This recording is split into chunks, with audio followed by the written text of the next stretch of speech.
bienvenue à la première capsule sur l'installation d'un serveur WAMP, Windows, Apache, MySQL et PHP.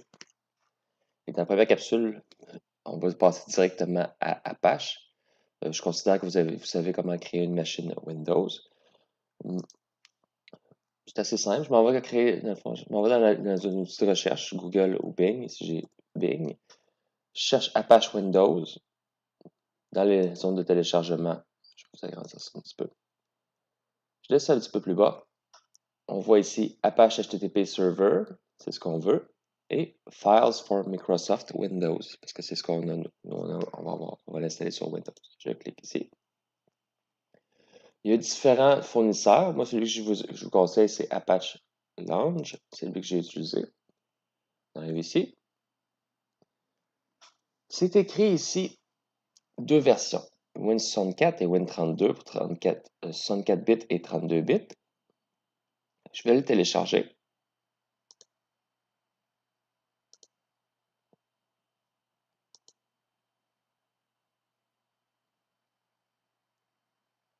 Et ça ne marchera pas du premier coup parce que je vais vous montrer qu'il me manque quelque chose.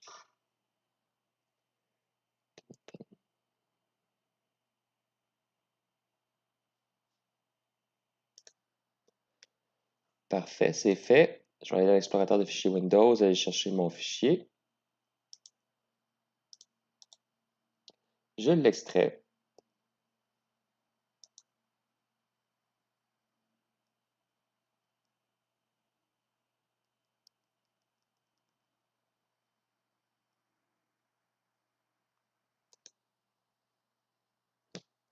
Une fois que l'extraction est terminée, ça m'ouvre le dossier. On voit qu'il y a un dossier qui s'appelle Apache 24 pour Apache 2.4.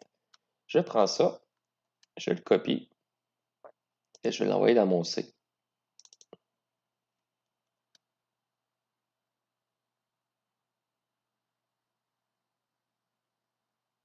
Ça, c'est beau. Maintenant, Apache est installé. On va aller voir si ça fonctionne bien. Comme je vous dis, il va y avoir un petit problème. On va regarder ça ensemble.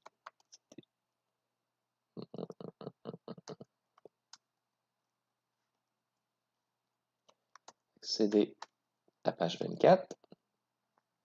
On va aller voir qu'est-ce qu'il y a dedans. DIR. Il y a un répertoire qui s'appelle bin, c'est là que les binaires sont. Je vais aller voir qu'est-ce qu'il y a dedans.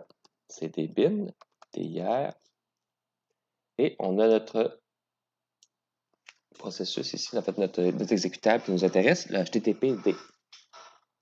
Je vais l'exécuter. Oh, petit problème. Ça me dit que j'ai quelque chose qui n'est pas installé. Ça, c'est dû au fait que c'est en C++, le logiciel qu'on est en train de vouloir installer, puis il nous manque les redistribuables de C++. Je m'en vais ici. Je regarde ici. Hop. Excusez-moi. Il y a un petit message ici. Faites attention. Soyez sûr que vous ayez installé la version Visual C++ excusez-moi, les redistribuables pour Microsoft Visual Studio 2015-2019 et ils les fournissent. X64, c'est pour 64 bits et X86, c'est pour 32 bits. Je vais prendre celui qui m'intéresse.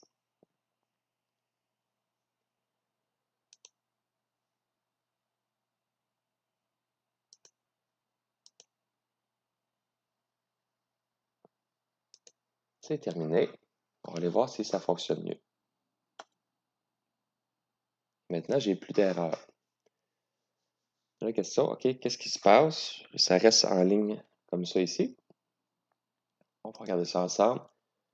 Je vais quand même aller voir si j'ai un serveur qui écoute en ce moment. Localhost. Ah, it works. It works, c'est bon signe, ça veut dire que ça a fonctionné. Là, la question, c'est pourquoi ça reste comme ça ici? C'est parce que la façon qu'on exécute le logiciel, on ne l'exécute pas en tant que service. On l'exécute dans le fond comme un processus. Fait que là, tant qu'il n'aura pas terminé, il va rester comme ça ici. Je peux le fermer.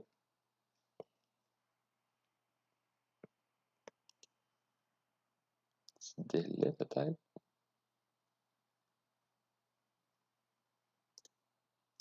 Une fois que le processus est terminé, je vais, je vais rester dans ma fenêtre. Je vais pas venir ici. Je vais aller sur localhost encore. À ce moment-là, j'ai plus Apache qui est en train d'écouter. Donc, je me ramasse avec une page d'erreur. Pour pallier à ce problème-là, parce que ça ne vous tente pas nécessairement d'avoir toujours une fenêtre de commande ouverte avec HTTPD qui roule dedans, on peut l'installer comme un service. On va aller voir ici, HTTPD-K. Je vais juste, je ne mettrai pas les options après, juste pour voir les possibilités, le menu en fait. C'est ici. On voit différentes choses qu'on peut faire. Et ce qui m'intéresse, c'est ça ici. Install an Apache Service. Donc, je vais le lancer.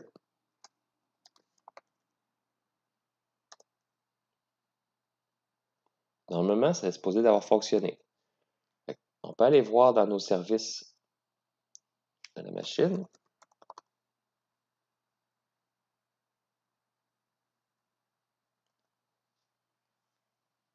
Je devrais voir Apache qui est ici.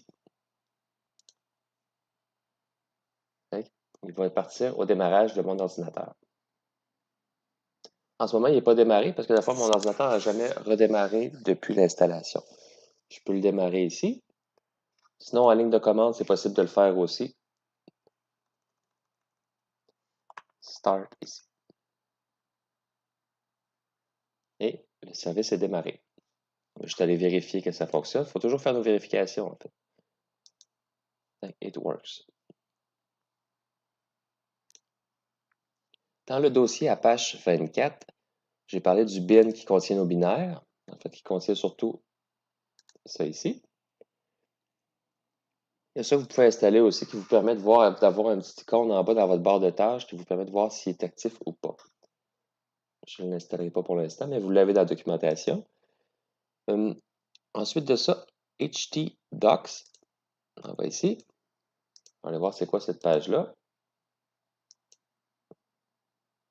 C'est pas ça que je voulais.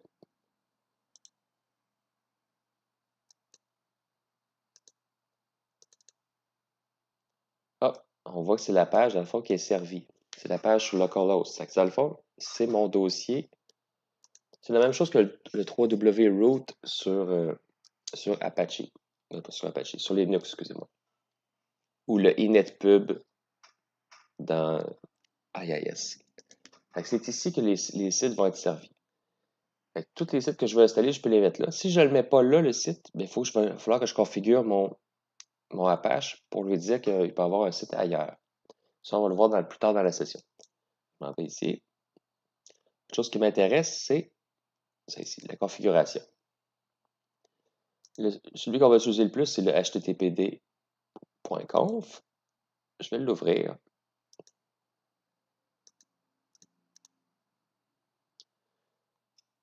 Je dis dans le fond, tout ce qui est avec des hashtags et des commentaires.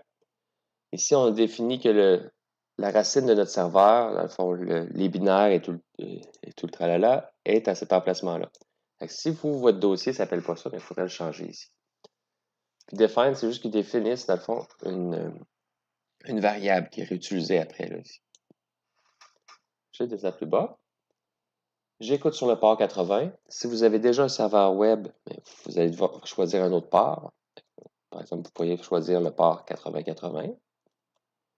Sinon, vous allez avoir un conflit, en fait. Et les différents modules qu'on peut vouloir. Pour l'instant, on n'en aura pas besoin. C'est quand on va commencer à installer les autres morceaux qu'on va peut-être avoir besoin de ces différentes choses-là. Ici, je laisse ça plus bas, plus bas. Administrateur du serveur, c'est une bonne pratique de le changer parce qu'il y a certaines pages d'erreur qui contiennent cette information-là.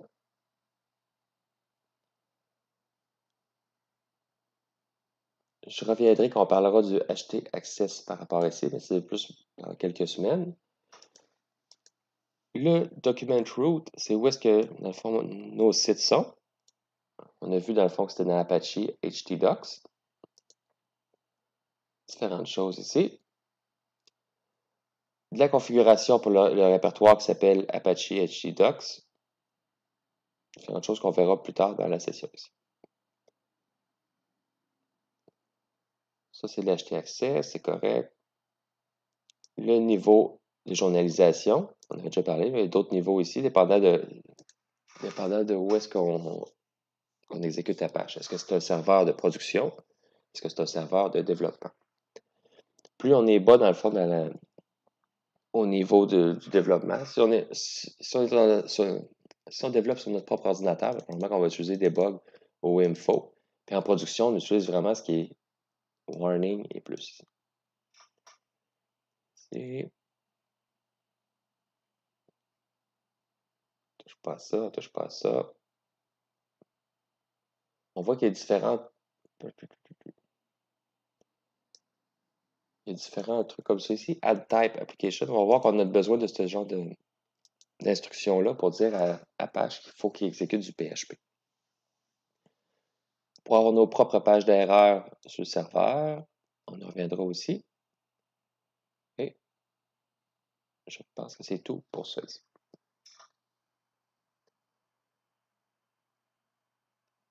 C'est tout pour la partie Apache. On voit que ça fonctionne.